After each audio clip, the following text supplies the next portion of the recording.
The top stories tonight in One News. German officials advise us against the use of AstraZeneca vaccines for people aged 65 years old and above. The Philippine government has set new conditions for foreigners entering the country starting February 1.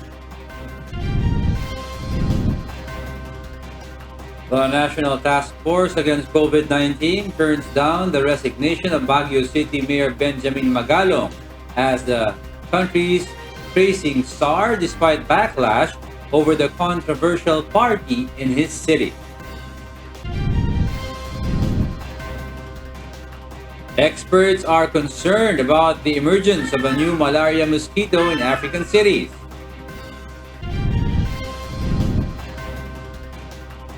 A study shows that people who have schizophrenia have higher risk to die from COVID-19.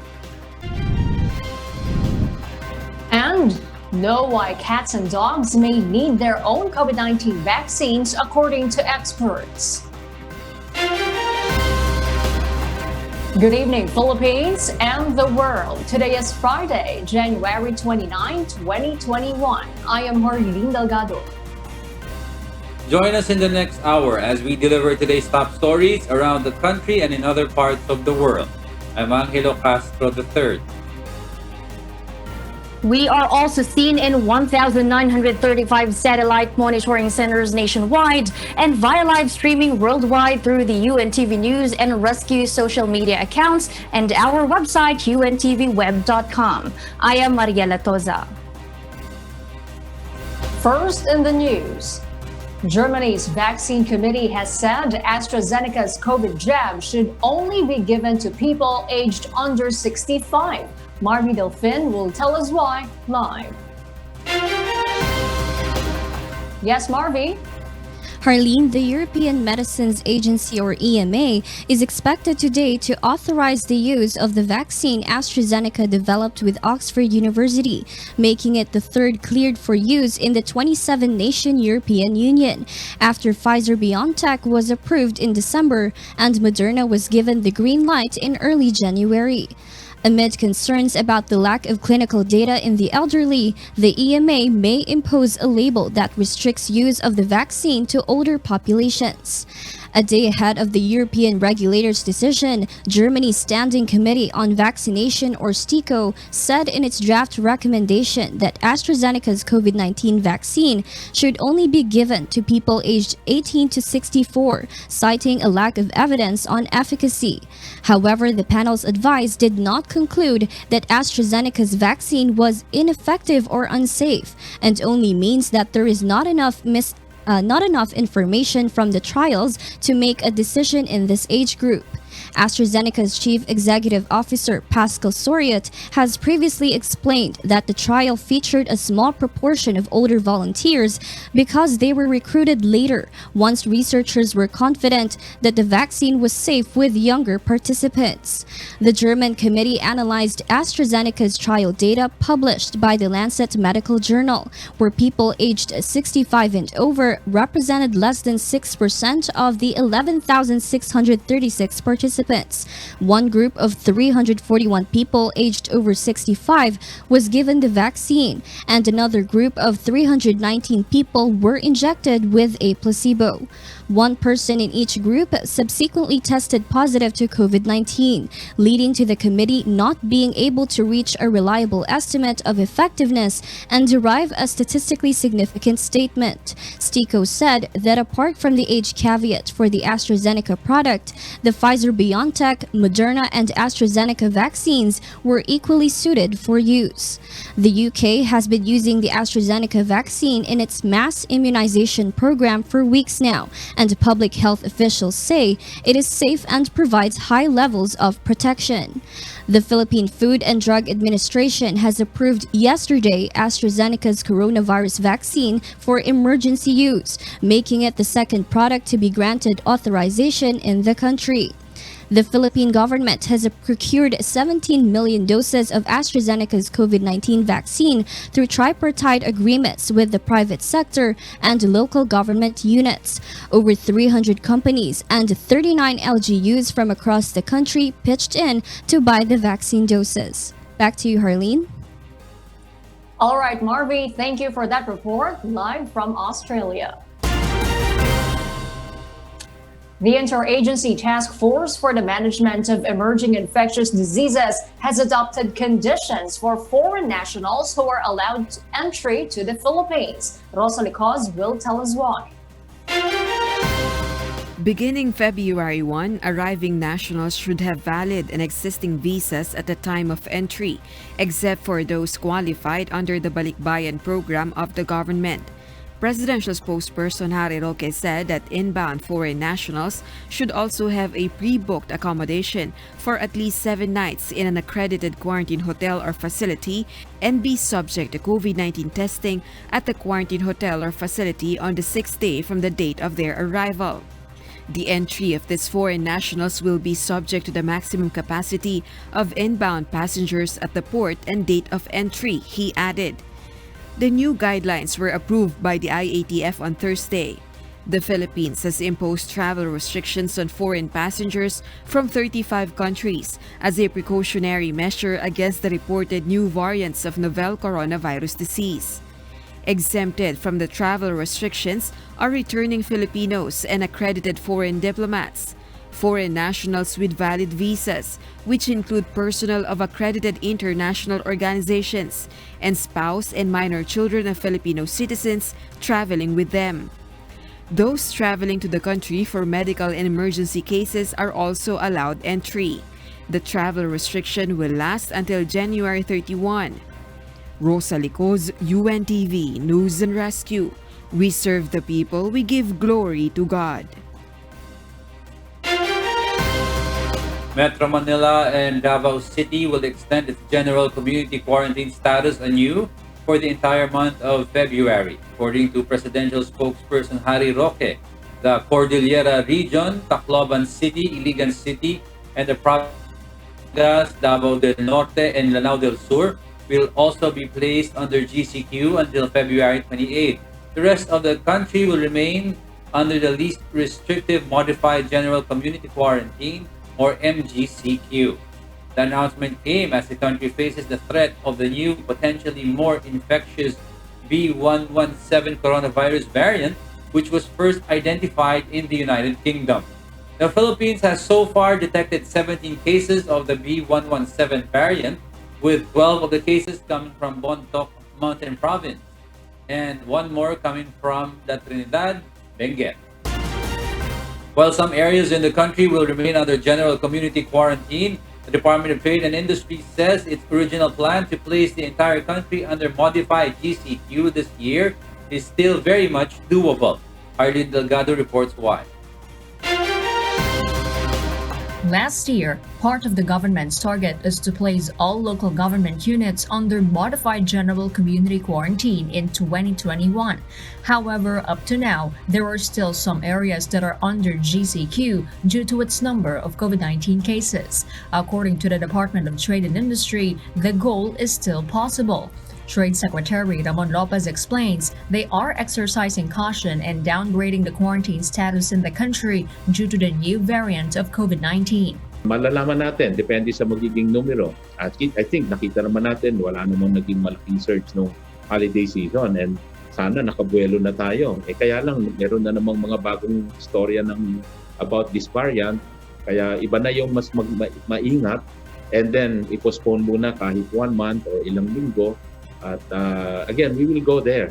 The secretary says a working group has been formed to study other sectors that can be permitted to gradually reopen in GCQ areas such as museums and small tourist sites. Hindi rin to status quo. At itutuloy natin yung dahan-dahang pag-open, dun lalo na sa mga safe activities. Kaya kung merong isang working group ngayon na nagsusuri, nag-aaral nito, may sector na pwede pang advance. Lopez adds the IATF will also consider studying the suggestions to unify quarantine protocols across all LGUs to make it easier for travelers. The economic cluster of the government is positive that the economy will bounce back this year, especially in the tourism and production sector. Jorlene Delgado, UNTV News and Rescue. We serve the people, we give glory to God.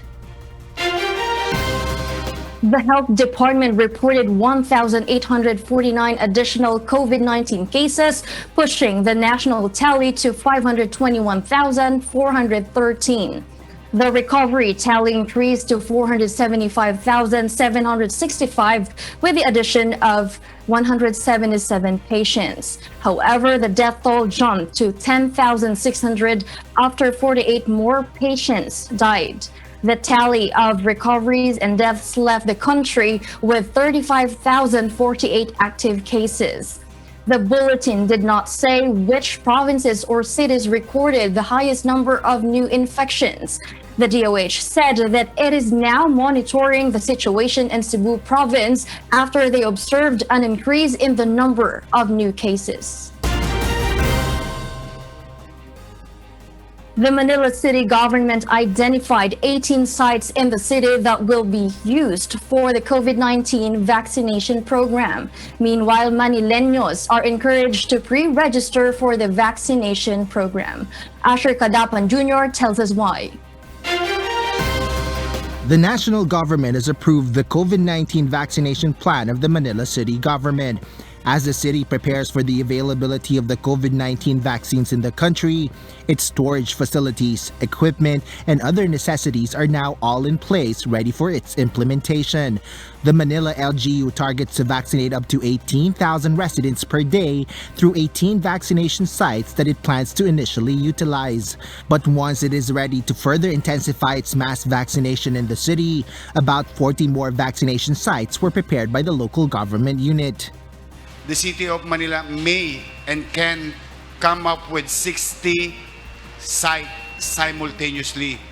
But I will not utilize it fully until it is perfected. So malamang sa hindi, aabot kami sa 15 hanggang 18 site lang. Para meron kaming buffer and room for improvement and innovation. But while the vaccination proper has yet to start, the Manila City government encourages residents to go through the pre-registration process. Residents just need to follow 4 basic steps in the online registration, including filling out of a form for the vaccination and immunization program.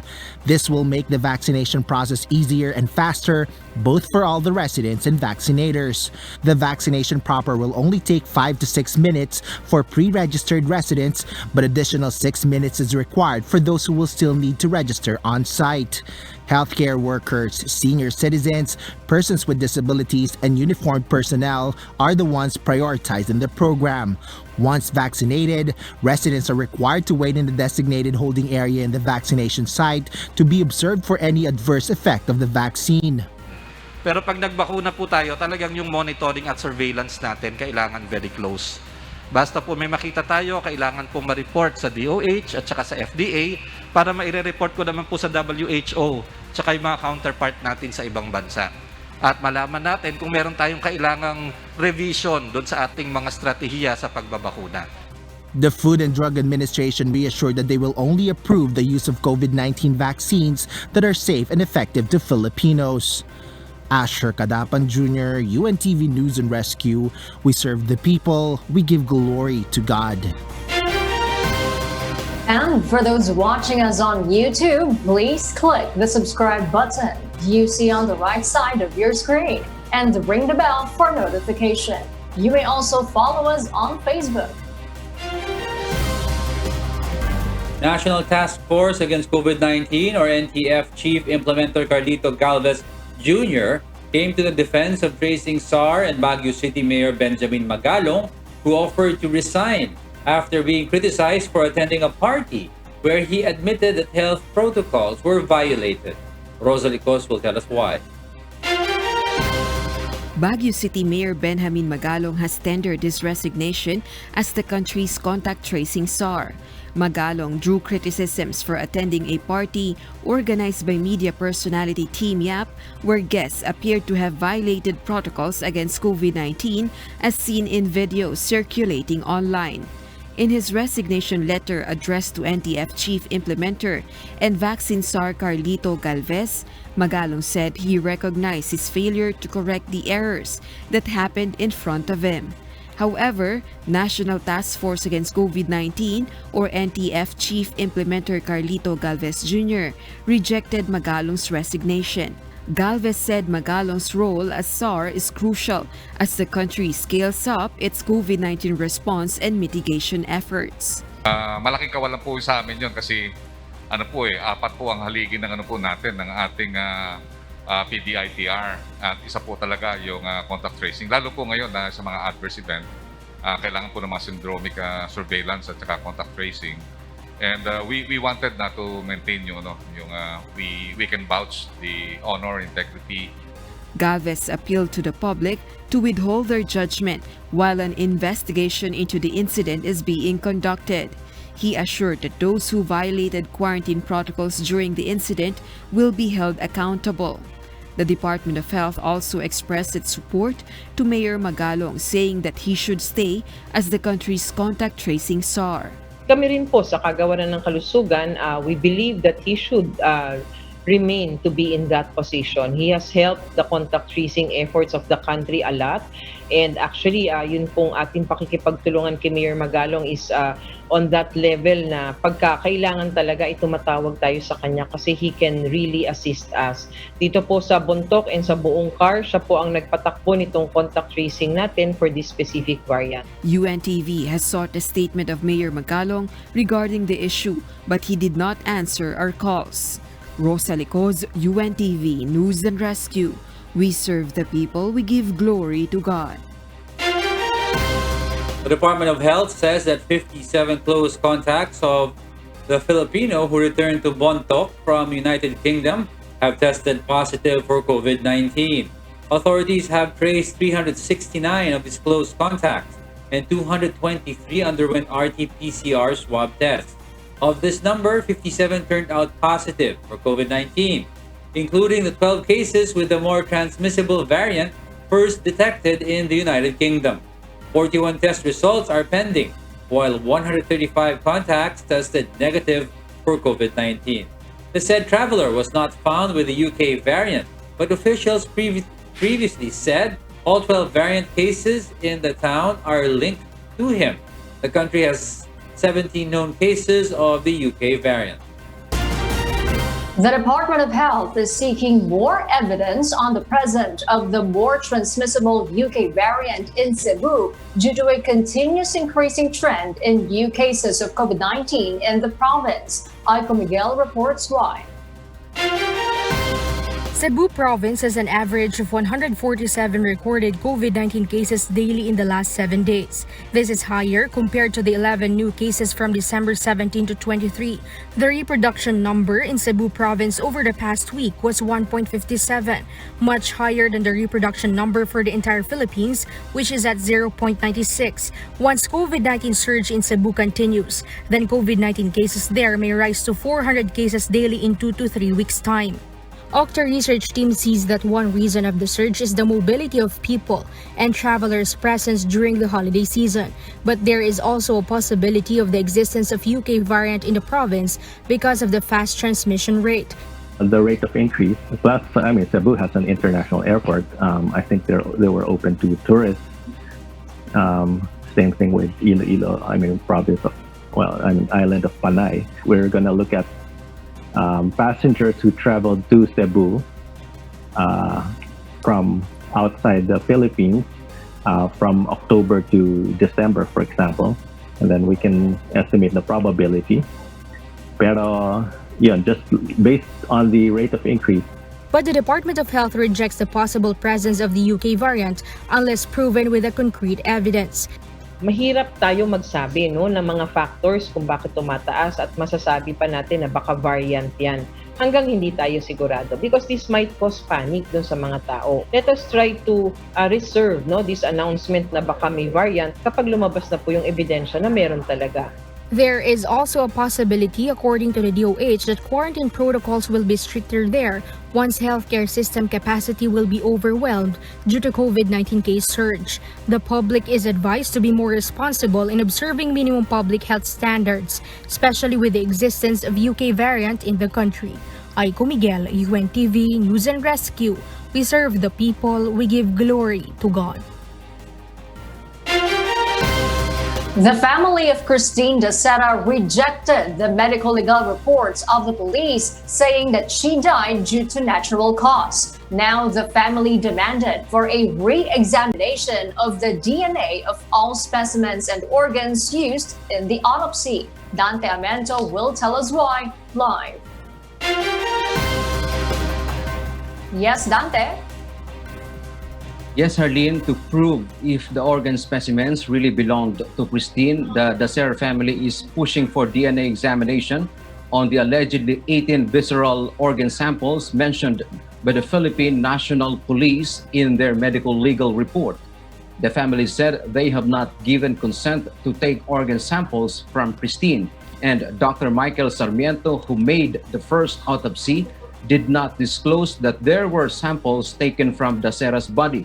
The family's spokesperson, attorney Brick Reyes, said the family is okay with exhuming the body of the late flight attendant in order to compare the DNA in her body to the specimens and organs tested by the police.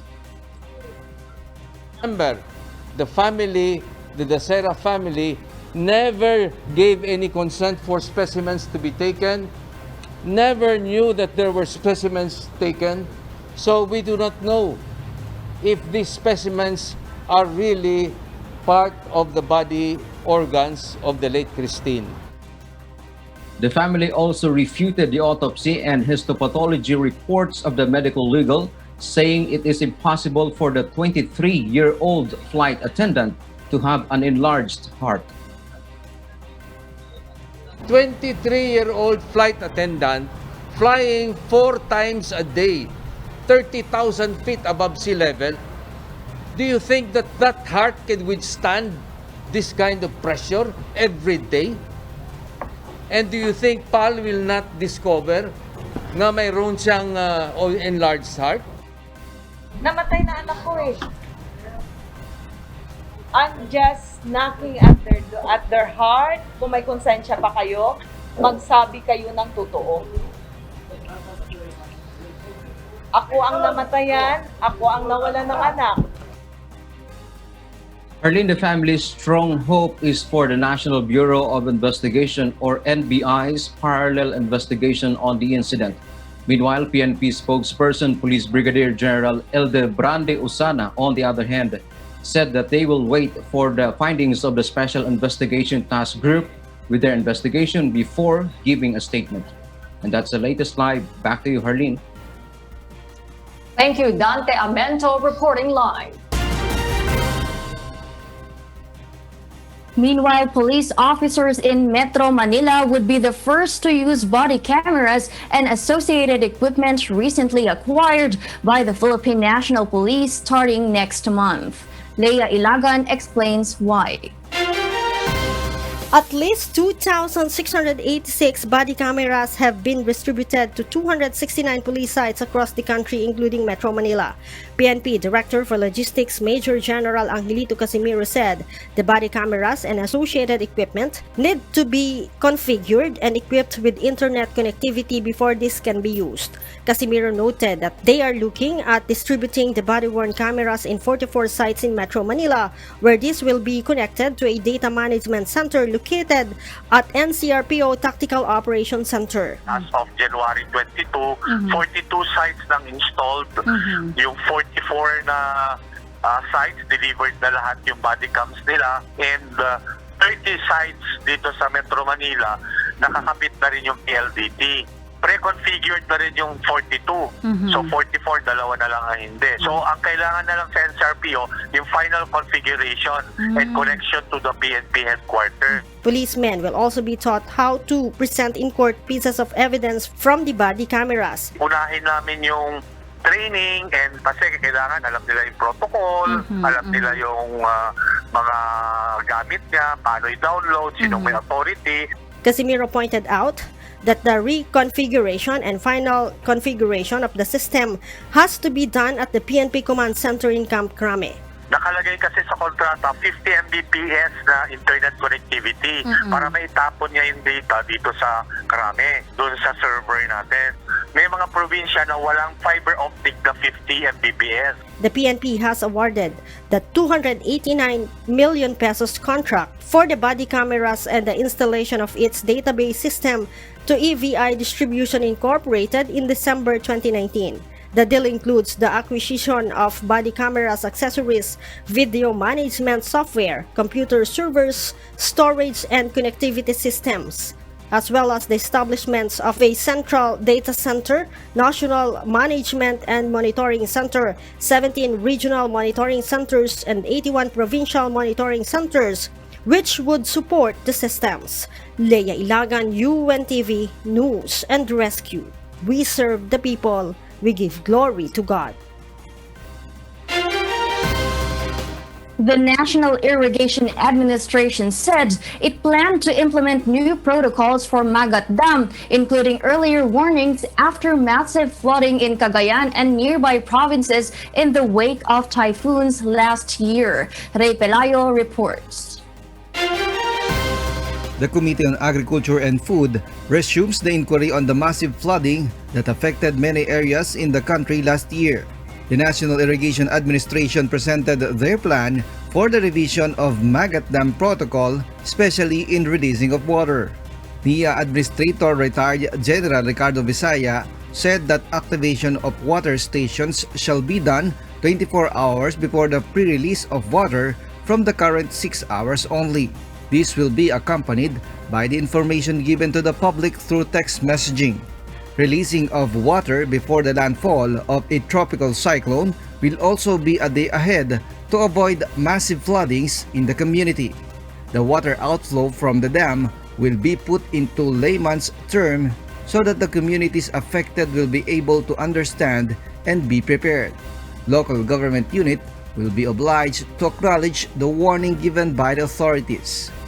May mga reklamo po noon na hindi daw sila na-impormahan, although the managers did their best in informing them, and we would like now that when they receive our warnings or any advices, we would like this to be acknowledged by them. The NDRRMC is also planning to create a dam safety protocol for all of the country's dam and create a committee on dam. It is also recommending to have a bill that will institutionalize the dam safety program of the country. If we now have a good enabling environment for dams, we will now be able to attract more investment. The government is consulting with engineer Roderick de la Cruz, a Filipino dam safety expert who is now working in a company in California managing around 80 dams. His hometown is Hagonoy, Bulacan, where flood frequently visit the area. Meanwhile, the government will start its rehabilitation plan in Cagayan River on February 2. It includes the dredging of sandbars and widening of the river. The non-structure intervention is estimated to cost around 2.3 billion pesos from this year until 2025. Relocation of affected residents near the river is also part of the rehabilitation, like in Tuguegarao City. We have to relocate the others. We are communicating with the National Housing Authority, but we are setting aside parts of our budget for the relocation of those who will be affected and those who are perennially affected by the flooding. Massive tree planting activity is also another part of a long-term mitigation program to prevent floodings. Ray Pelayo, UNTV News and Rescue. We serve the people, we give glory to God. For those watching us on YouTube, please click the subscribe button you see on the right side of your screen. Ring the bell for notification. You may also follow us on Facebook. The Philippines ranks 79th out of 98 countries in terms of coronavirus response. A study prepared by a Sydney-based think tank showed yesterday.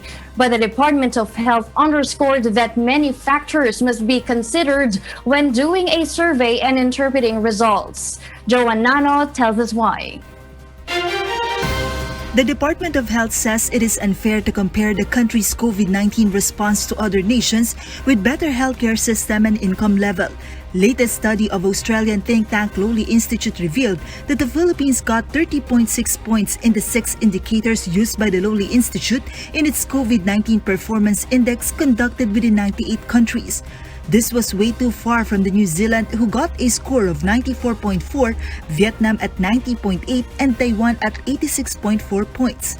The indicators used were the number of confirmed cases, confirmed deaths, confirmed cases and deaths per million people, confirmed cases as a proportion of tests, and tests per 1,000 people. The DOH underscored that the COVID-19 pandemic is very dynamic and the capture of proper context is crucial in assessing the performance of a country. Pag tinignan ho natin itong mga ginamit na parameters, parang hindi kompleto kasi tinignan lang po nila yung numero ng mga kaso, yung numero ng mga deaths. It has to be that they analyze together with the capacity of the health system and alongside with the granular indicators or parameters that we use in the country. Some countries may have all the resources in the world and they can do testing for everybody.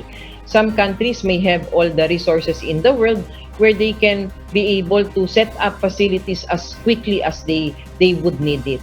Apart from COVID-19 response, even the country's program on the rollout of vaccines should not be compared with other countries like Myanmar and Bangladesh who have recently started their vaccination program.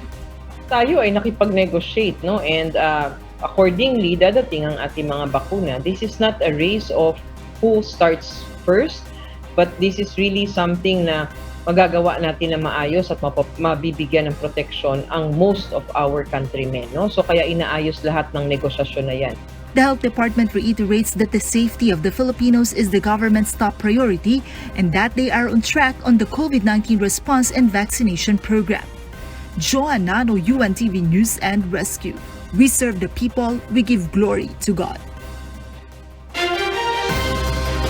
Experts are concerned about the emergence of a new malaria mosquito in African cities, potentially increasing malaria risk for the country's urban populations. Mariela Toza explains why.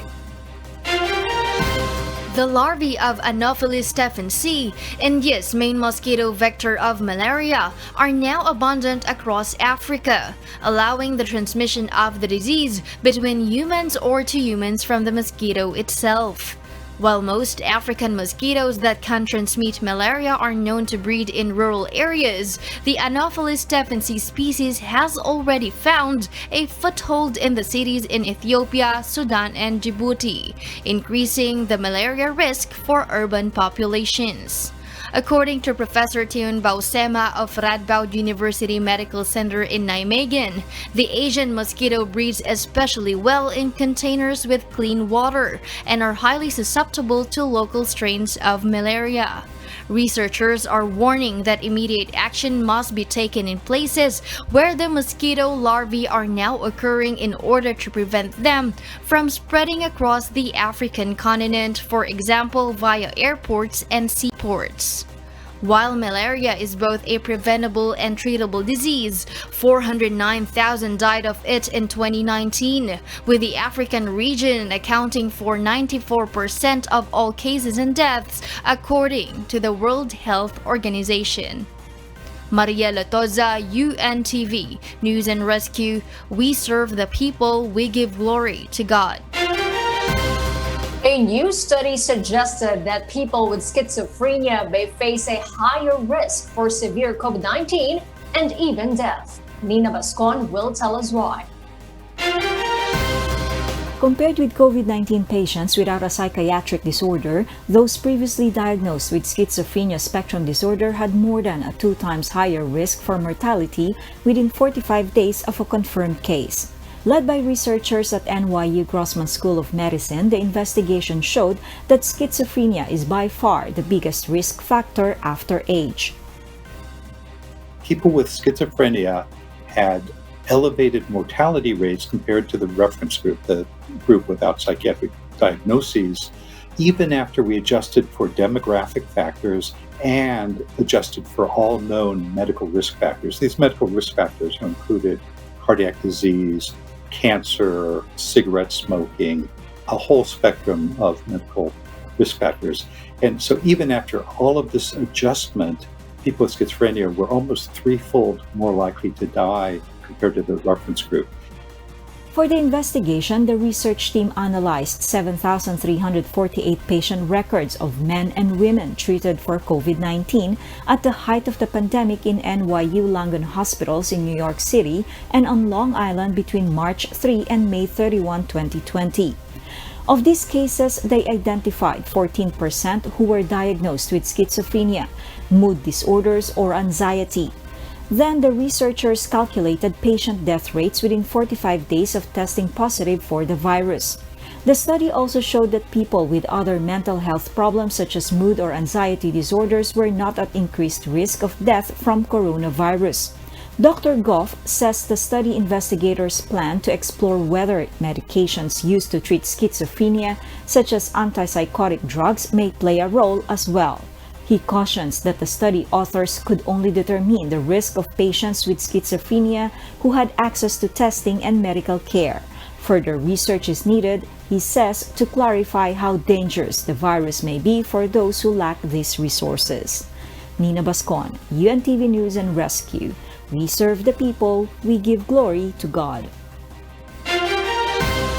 As more people become inoculated against COVID-19 around the world, a group of scientists have suggested that our feline and furry friends may need to be vaccinated as well. Early Briones will tell us why. House pets such as cats and dogs in the future will need their own COVID-19 vaccines in order to stop the virus from evolving and carrying them back to people, according to a group of researchers. At the moment, scientists reportedly do not have enough evidence that pets spread the infection as we know it.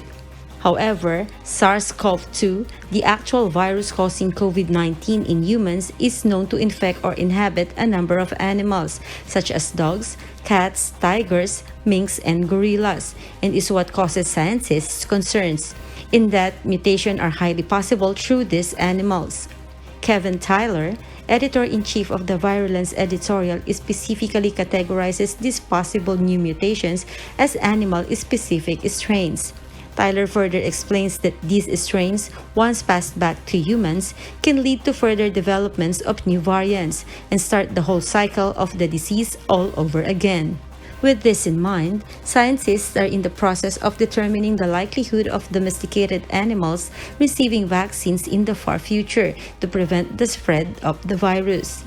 Tyler reassures pet owners that this is not for immediate action, rather something they will have to prepare for at some point.